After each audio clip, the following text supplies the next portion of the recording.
Hey everybody, Philip McCauley coming to you with another video. I'm really hoping that these are engaging, that you learn a lot from them, and that I can really get people to think in a different way about sales and about a lot of different topics. One of the things that I have really put my mind to for years now is cold calling. So this is what this video is going to review. What I've done to master the craft in a way. And when I'm talking about cold calling, I think this is relevant for people who are doing business to business sales. Maybe it's transactional, but this also has to do with starting out in the right message and how important that is to do that, because if you don't, you will run into problems down the line with your clients. But if we start things with the right messaging from the very start, they're going to understand the expectations of your relationship. So your terminology and your vernacular that you use during these calls are incredibly important. And with cold calls, it's very important to pair them with cold emails. So you can have cold emails and you can have cold calls, and they can exist without the other, but they work best and they're most powerful when you put them together. And you can do the call, you can do the email before the call, you can also do the email after the call. And what I found recently has been a really effective way is to send the email before the call, then you make that call and you can walk them through that material with them. And now you have something to reference, now you have something on paper, and now you're building more credibility, and you can walk them through the idea step by step, and you have a better chance of actually setting the meeting, which is the whole goal of a cold call. Or maybe you're in a transactional selling environment where you want to close that right away. But what I want to do with you right now is bring you through my model, kind of the formula that I put together for cold calls. Now this has taken me years to craft and perfect, about 4.5 years. So I've done thousands of cold calls, of course, had thousands of conversations. So this is the general model that I go with. State my name and the company that I'm with, and then I ask if the person has a moment. Do you have a moment? It's not, do you have 10 minutes? Or I find a lot of lines cheesy. Do you have 27 seconds? Or do you have 10 seconds to explain why? You're giving them the leverage in that call, and you're kind of putting yourself in a position where you're so thankful for their time. It really should just be, you understand that your time is valuable as well, and you're letting them know that by just keeping it very simple, clean, and professional. This is Philip McCauley, do you have a moment? And with that, you're also forcing them to engage. And how are you doing seems a little bit disingenuous, like, you don't actually care how they're doing. But do you have a moment just kind of sets the stage. We keep it to that clean introduction. Then we go into the introduction of the company. Maybe that's just 10 words. That's just very clean. And hopefully you have the unique value proposition tailored to that company as well. So what the company is and what it does for them in the most simple and dumbed down way that anyone would be able to understand, so you don't come across salesy and you don't come across as trying to make it sound like a very fancy thing or trying to be too casual. What I've found is you're going to try to slip in a lot of terminology that I'm just trying this out, and it just sounds like you're making it up as you go. You really want to have something clean that you can stick to. You want home base, you have that foundation, you can work off that, and when you get a very big potential prospect on the phone and you're nervous, you're going to say, okay, I know exactly what I'm going to say. I have this home base I can run to because I've said it hundreds of times already, and it's worked hundreds of times already. So I don't need to reinvent the wheel when I have a very big prospect on the phone that could make or break my career. So we do the introduction. So far, we're just 15 seconds in. What I've done recently that's worked very well for me at this point is name dropping a relevant business. I'm going to name drop their competitors that we work with, not in an arrogant way or flashy way, just say, we're working with XYZ company, so that's why I'm calling, is because I thought it would be a good fit for you as well. I thought this would you would achieve XYZ value like they are as well.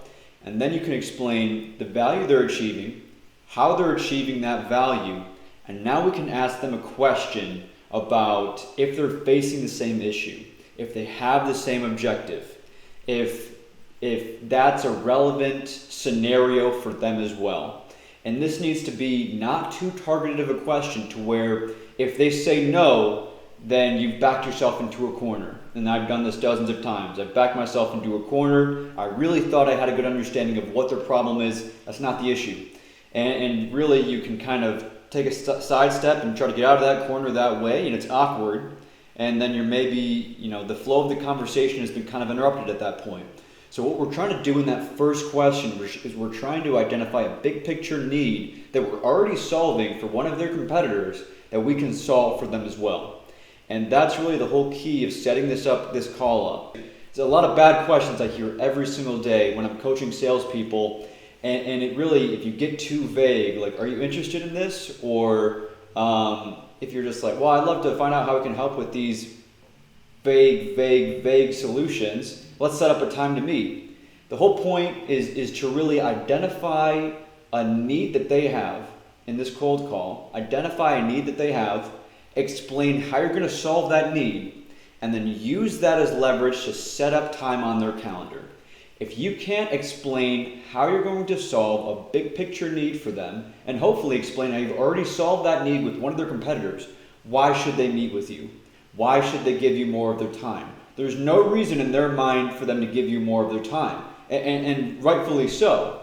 If they're very busy people, they get a lot of cold calls, they have a lot of different solutions to look at and review for their problems, you need to get very specific on how you're going to solve XYZ need for them. So what we're doing at the beginning of the cold call is we're starting out with a bigger picture need, not too vague, but not too granular as just one pinpointed thing. It's kind of the big picture of what you can solve for them. And it comes down to a thorough understanding of what you can help them achieve with your product. A lot of salespeople are talking about features, and they get stuck in the features, and then kind of surface level benefits. Really, you're almost at the goal line with that. It needs to go down to what that benefit means for their business. Because we've solved XYZ issue with your competitor, they've achieved X and they've achieved Y, and it could also help you achieve X as well. And maybe that's a percentage. Maybe that's a number that you can point to, and they've achieved, or just how they specifically solved that problem now and where they're at now because we've helped them solve that problem. But we need to speak on terms of what they're achieving with your product or service instead of just features, or here's what we can do, and you feature dump or benefit dump. It needs to be, we can solve X, we've already proved that, and here's what that could mean for your business. Based on how you told me you have that same issue, and here's how we can solve it. I've already explained that. I'd like to just show you how the platform works, or I'd like to explain XYZ. Do you have about 20 minutes on Thursday at 9 a.m.? We can keep it concise. And then you just shut up. Don't over-explain yourself. Use that silence to your leverage. Also, a very important thing is a re-ask, but I want to keep this video concise in itself. I think what we've covered here today is, so we want to do an introduction that's clean. We've introduced a company and the unique value for them. We've name dropped a relevant person in their industry, hopefully one of their competitors. We've explained how we've solved a problem, and we've asked a big picture need that we think that they're going to have based on the research that we've done. And the more we can incorporate different research talking points into the cold call, the more prepared that we're going to sound, and the more that they're going to say, okay, this person's an XYZ expert. They have a plan in mind for me. They took the time to do a lot of research before the call.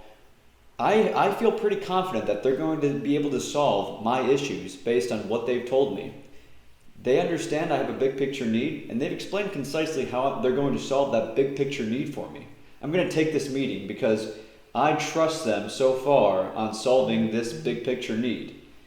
That's why people take meetings, is because they have a need and you've grasped onto that. You've explained how you solved it for somebody else, and you've explained how you're going to solve it for them and the results that they're going to achieve from that.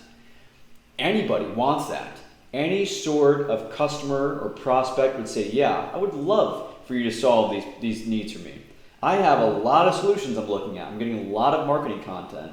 I don't know what to do. Someone tell me how to solve this issue. So you've identified that issue, and now you explain exactly how you're going to solve that. That's how you start a client relationship on the right note, and that's how you set yourself apart as an expert.